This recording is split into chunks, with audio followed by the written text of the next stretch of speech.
pimpinan dan warga golongan karya yang berbahagia.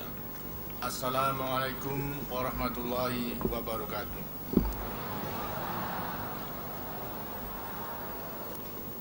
Saya merasa berbahagia dapat hadir di tengah saudara-saudara semua dalam rangka peringatan ulang tahun ke-33 golongan karya. Saya ingin menggunakan kesempatan yang berbahagia ini untuk mengucapkan selamat kepada seluruh jajaran pimpinan dan warga golongan karya di seluruh pelosok tanah air kita. Kepada tamu-tamu kita yang datang dari luar negeri, saya ucapkan selamat datang di negeri kami. Kehadiran saudara-saudara di tengah-tengah kami telah membuat kami berbesar hati. Kehadiran saudara-saudara bukan saja lebih menyemarakkan acara peringatan ini, tetapi juga dapat lebih mempererat tali persahabatan dan saling pengertian yang selama ini telah terbina. Hadirin yang berbahagia, peringatan ulang tahun organisasi yang kita cintai ini hendaknya jangan kita lihat sebagai peristiwa rutin. Kesempatan yang baik ini hendaknya mendorong kita untuk lebih bersyukur kehadirat Tuhan Yang Maha Kuasa. Sebab hanya berkat rahmat dan hidayahnya, golongan karya mampu terus berkembang makin kuat, makin berwibawa, dan makin mendapat tempat di hati sanubari rakyat. Rasa syukur yang sedalam-dalamnya kehadirat Tuhan Yang Maha Kuasa itu niscaya akan membuat kita lebih mawas diri. Segenap warga golongan karya hendaknya mampu menoleh ke belakang, merenungkan kembali apa yang telah diperbuat selama ini untuk kepentingan seluruh rakyat. Sebab sebagai organisasi yang berkiprah di tengah-tengah rakyat, keberhasilan golongan karya haruslah diukur dengan sejauh mana kita telah berhasil memajukan dan mensejahterakan seluruh rakyat. Dalam memperingati hari ulang tahun yang ke-33 ini, segenap warga golongan karya wajib pula menyampaikan ucapan terima kasih kepada seluruh rakyat. Sebab berkat kepercayaan dan dukungan yang besar dari rakyat Indonesia itulah golongan karya dapat tumbuh menjadi organisasi kekuatan sosial politik yang besar.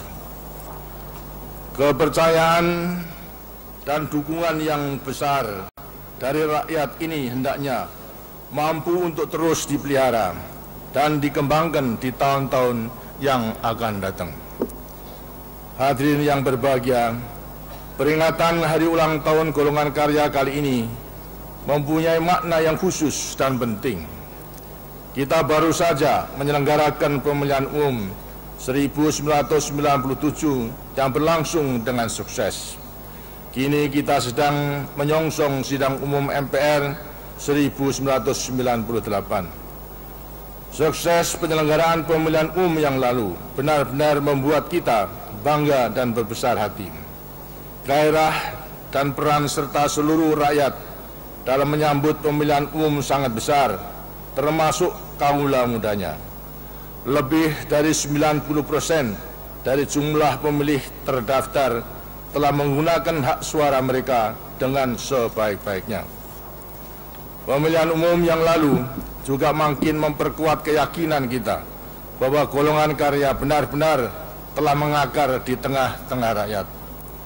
Keberhasilan golongan karya memadukan aspirasi dan kepentingan seluruh rakyat menjadi kesatuan yang utuh untuk kesekian kalinya telah mengantarkan golongan karya menjadi kekuatan yang terpercaya untuk mewakili rakyat dalam lembaga perwakilan.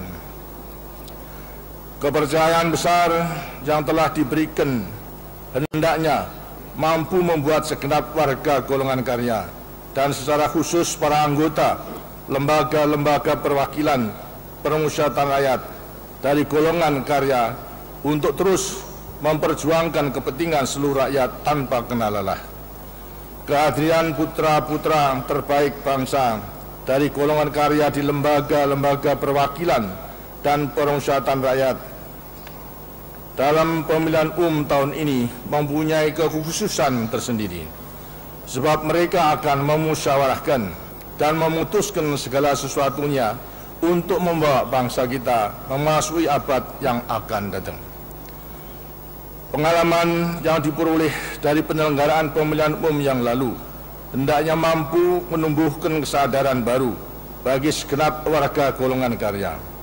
Penyelenggaraan pemilihan umum telah memperlihatkan kepada kita bahwa masyarakat makin dewasa dan makin kritis. Masyarakat makin mampu memahami apa yang tersirat di balik peristiwa-peristiwa politik yang terjadi. Tumbuhnya kedewasaan dan sikap kritis masyarakat itu patut kita sambut dengan gembira. Hal ini menandakan bahwa pembangunan sosial dan ekonomi yang telah dilaksanakan selama ini telah membawa dampak makin meningkatnya kesadaran politik masyarakat. Kesadaran politik yang tinggi itu membawa pengaruh yang tidak kecil dalam memantapkan demokrasi Pancasila yang kita anut. Sebab kesadaran politik yang tinggi akan mendorong tumbuhnya rasa tanggung jawab yang lebih besar dalam ikut serta menanggulangi masalah-masalah yang dihadapi bangsa dan negara kita.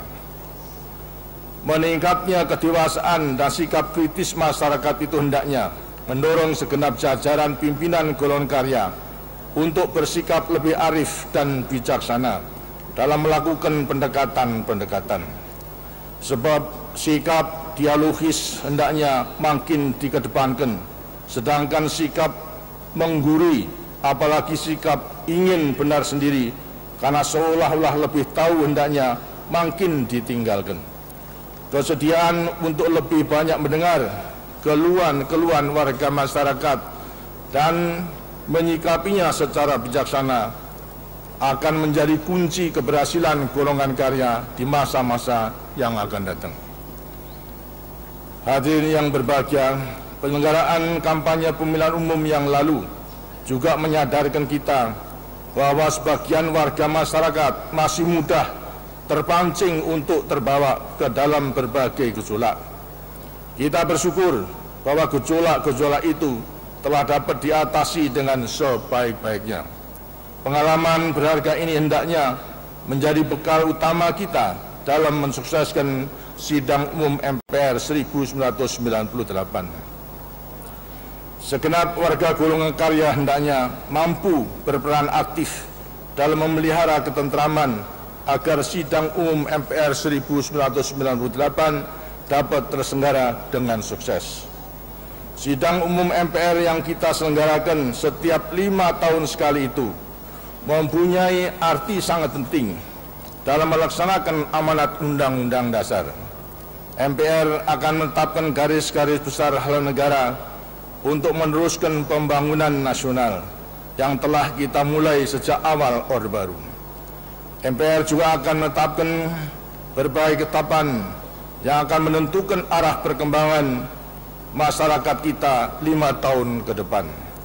MPR juga akan memilih presiden dan wakil presiden. Selanjutnya MPR akan memberikan mandat kepada presiden untuk melaksanakan garis-garis besar haluan negara.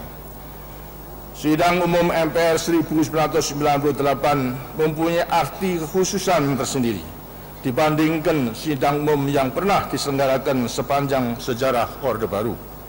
Ketetapan-ketetapan MPR nanti akan menembus abad sekarang dan memasuki awal abad yang akan datang. Umat manusia akan memasuki zaman baru dengan dinamika perubahan yang sangat cepat dan luas jangkauannya. Dalam menyongsong abad yang akan datang itu, tidak ada pilihan lain bagi bangsa kita kecuali mempersiapkan diri dengan sebaik-baiknya. Kita sungguh-sungguh berbahagia jika kita mampu mewariskan segala sesuatu dengan baik kepada generasi yang akan datang. Merekalah yang akan meneruskan estafet perjuangan bangsa menuju masyarakat adil dan makmur. Saya yakin bahwa pembangunan nasional yang kita laksanakan selama ini telah mampu meletakkan dasar-dasar yang sehat bagi pertumbuhan bangsa kita di masa depan sebagai bagian dari proses pembangunan yang berkelanjutan. Hadirin yang berbahagia, apapun bentuk dan corak dunia masa depan itu, suatu hal yang telah tampak jelas kepada kita ialah ilmu pengetahuan dan teknologi akan terus memainkan peranannya yang sangat penting. Kemajuan teknologi informasi juga akan memberikan pengaruh yang luas bagi kehidupan masa depan. Dunia akan terasa makin kecil. Arus lalu lintas informasi yang akan datang tanpa dapat dihalang-halangi akan membuat dunia dan masyarakat makin terbuka. Tidak ada lagi bangsa-bangsa yang dapat menutup pintu bagi pengaruh dunia global yang menjadi salah satu ciri penting abad yang akan datang itu. Karena itu, tidak mungkin ada bangsa yang akan mampu menahan dinamika perubahan yang akan terjadi itu. Kita hendaknya menyadari setiap perubahan selalu mempunyai sisi ganda. Di satu pihak kita memberikan tantangan dan di lain pihak ia membuka peluang. Suatu bangsa akan tegak menjadi bangsa yang kuat, maju dan mandiri di masa depan jika bangsa itu mampu memberikan jawaban yang paling sesuai dengan tantangan yang muncul di hadapannya dan memanfaatkan setiap peluang yang tersedia dengan sebaik-baiknya. Dalam rangka menghadapi perubahan-perubahan itulah mempersiapkan sumber daya manusia yang tangguh menjadi suatu keharusan yang tidak dapat ditawar-tawar lagi. Dalam menghadapi setiap tantangan dan peluang adalah bijaksana jika kita tetap memelihara sikap hati-hati. Sifat tanpa perhitungan, apalagi terburu oleh nafsu untuk cepat meraih keberhasilan, bukan mustahil, justru dapat menjerumuskan kita. Setiap peluang tentu akan menghadapi kita pada pilihan-pilihan. Pilihan terbaik bagi bangsa kita ialah apa yang sesuai dengan kebutuhan kita sendiri. Sudah tentu dengan memperhitungkan pula batas-batas kemampuan yang kita milikinya. Hadirin yang berbahagia, sejak kehadiran golongan karya 33 tahun yang lalu, organisasi yang kita cinta ini telah bertekad untuk berjuang menjadikan Indonesia sebuah negara modern dan maju. Tekad itu tidak pernah luntur, meskipun kita dihadapkan kepada tantangan-tantangan yang tidak sedikit. Kita semua merasa yakin tekad untuk menjadikan bangsa kita menjadi bangsa yang maju sejajar dengan bangsa-bangsa lain yang telah maju lebih dahulu adalah suatu perjuangan suci dan mulia. Karena itu, dalam pembangunan jangka panjang tahap kedua, kita akan terus berjuang untuk mewujudkan cita-cita yang suci dan mulia itu.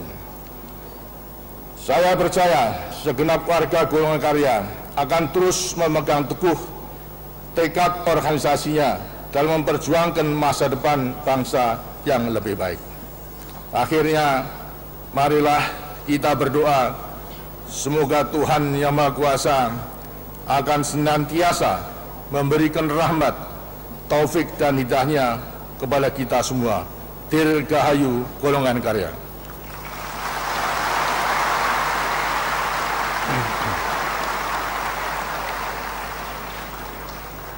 Saudara-saudara sekalian, tadi telah bersama-sama kita mendengarkan statement politik daripada golongan karya, hasil daripada rapimnya, yang disusul pula dengan penegasan Ketua Umum DPP Golkar mengenai atau menyongsong suksesnya sidang umum MPR yang akan datang. Di antaranya adalah disebutkan mengenai diri saya. Sebagai orang yang beriman, tentu wajib lebih dahulu memanjatkan puji syukur kehadirat Tuhan Yang Maha Kuasa dan juga terima kasih pada golongan karya.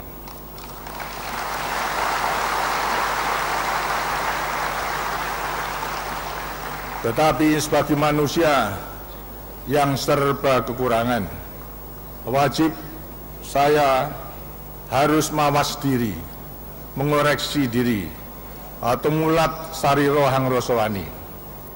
Apakah benar daripada penampungan aspirasi rakyat oleh Golkarya, oleh golongan karya, bahwa rakyat mempercayai kepada saya? Setidak-tidaknya sebagian besar daripada rakyat mempercayai pada saya. Mudah-mudahan kepercayaan itu tidak merupakan kepercayaan yang dipaksakan, dan pula agar supaya kepercayaan tersebut tidak merupakan kepercayaan yang semu. Sebab bila kita tidak benar-benar mengetahui keadaan sebenarnya, mungkin terjadi saya sebagai golongan karya atau kader Golkar akan dituduh menjadi penghalang daripada suksesi. Mungkin juga saya sebagai kader Golkar akan dituduh penghalang daripada regenerasi. Mungkin juga saya dituduh menjadi kader Golkar yang tidak tahu diri, karena sudah 6 kali menjadi presiden, masih mau menerima yang ke-7 kalinya.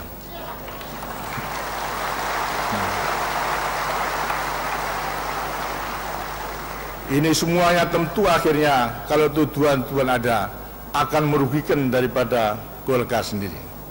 Karena itu ada baiknya kita masih ada waktu dari Oktober sampai Maret untuk meliti benar-benar apakah daripada kepercayaan itu dapat dipertanggungjawabkan. Sebab hingga saat ini selalu saya mendasarkan hanya atas dasar kepercayaan itulah saya melaksanakan tugas dengan segala kemampuan yang ada.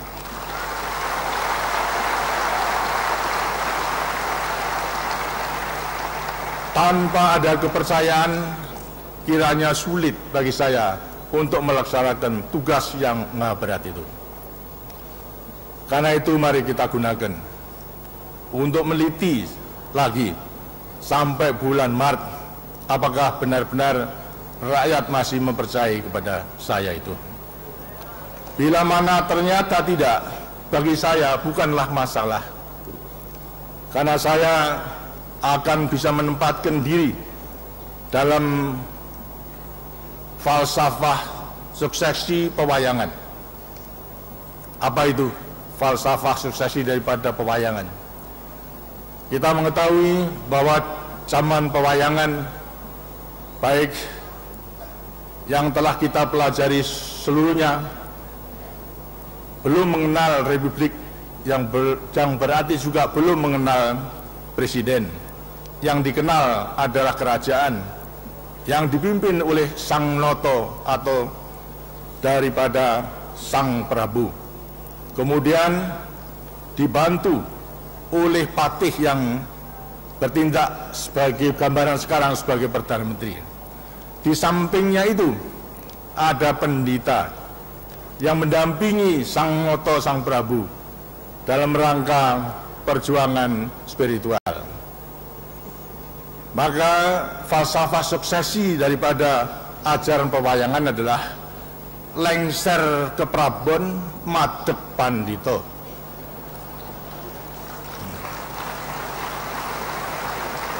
Jadi kalau tidak menjadi memimpin kerajaan, bisa memadep menjadi pandito. Apa tugas daripada pandito? Tugasnya adalah pertama, mendekatkan diri kepada Tuhan Yang Maha Kuasa. Yang kedua adalah mengasuh anak, cucu, dan cicit supaya menjadi orang-orang yang berguna bagi negara dan bangsa. Kepada masyarakat akan memberikan saran-saran atau dalam kata-katanya wur-wur sembur kepada masyarakat yang membutuhkan. kepada penguasa Todpuri Handayani sedemikian rupa sehingga Sang Loto dapat mengatur negaranya secara tentram yang digambarkan